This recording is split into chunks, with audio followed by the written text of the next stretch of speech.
स्वादिलो गुणस्तरीय र राम्रा मस्यौरा कसरी बनाउने, मस्यौरा बनाउँदा के राख्नुपर्छ तपाईलाई थाहा छ? थाहा छैन भने एकछिन यता हेर्नुहोस्, तपाईले पनि जान्नुहुनेछ। हुन त यो मस्यौरा परम्परागत नेपाली खाना भएकोले सबैले जानेकै हुनुपर्ने हो। तर पनि अहिलेका जेन्जी पुस्ताहरूले, हाम्रा हजुरआमा आमाहरूले घरमा आफैले बनाउने गरेका यस्ता मस्यौरा कसरी बन्छन् भन्ने कुरा थाहा रहेनछ। र त अस्ति म बाटोमा हिँड्दै गर्दा मस्यौराको बोट कस्तो हुन्छ भनेर कलेज ड्रेसमा रहेको एकले अर्कोलाई सोधेको आवाज मेरो कानमा ठोकिन आइपुग्यो र मलाई सोच्न बाध्य बनायो। मैले नसिकाए कसले सिकाउने, अहिले नसिकाए कहिले सिकाउने? त्यसैले जेन्जीहरूले पनि जानुन् भनेर यो भिडियो मार्फत सिकाउँदैछु। मस्यौरा बनाउने तरिकाको कुरा गर्नुपर्दा मस्यौरा धेरै किसिमका तरकारीजन्य वस्तुहरूबाट बनाउन सकिन्छ। जस्तै कुबिन्डो, लौका, मुला, गाभा, गाना आदि चिजहरूबाट मस्यौरा बनाइन्छ। यी मध्ये पिडालुको गाभा र गानाको मस्यौरा सबैभन्दा स्वादिलो र मिठो हुन्छ। अब गानाको मस्यौरा बनाउनको लागि सर्वप्रथम गानाको बाहिरको बोक्रा राम्रोसँग सफा हुने गरी तासेर हटाउनु पर्छ। बाहिरको बोक्रा पर्यो भने मस्यौरा राम्रो हुँदैन।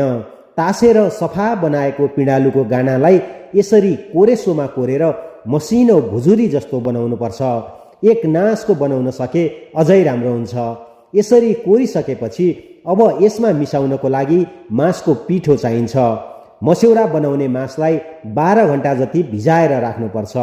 अनि भिजेको मासलाई पिस्नुपर्छ। अनि यसरी कोरेर राखेको गाना 4 किलो बराबर 1 किलो पिसेको मास राख्ने, 4 चम्चा नुन राख्ने, 2 चम्चा ल्वाङ, सुकुमेल, दालचिनीको पाउडर राखेर राम्रोसँग मोल्नुपर्छ।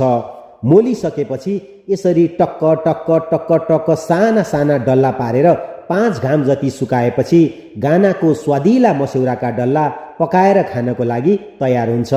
यो मैले देखाएको चाहिँ कोसीदेखा एग्रो फार्मले पिडालुको गानाको मस्यौरा बनाउँदै गरेको दृश्य हो।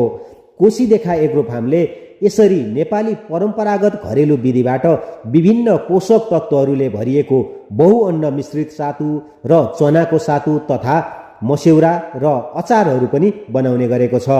यी देखिएका एभ्री टाइम नाम गरेका अचारहरू कोसीदेखा एग्रो फार्मले उत्पादन गरेका हुन्। यसमा लोकल मिलको तोरीको तेल, सिधे नुन र आफैले ओखलमा कुटेर तयार गरेको मर मसलाको प्रयोग गरेको छ। त्यसैले यी अचारहरू नेपाली परम्परागत स्वादसँगै स्वास्थ्यवर्धक पनि छन्।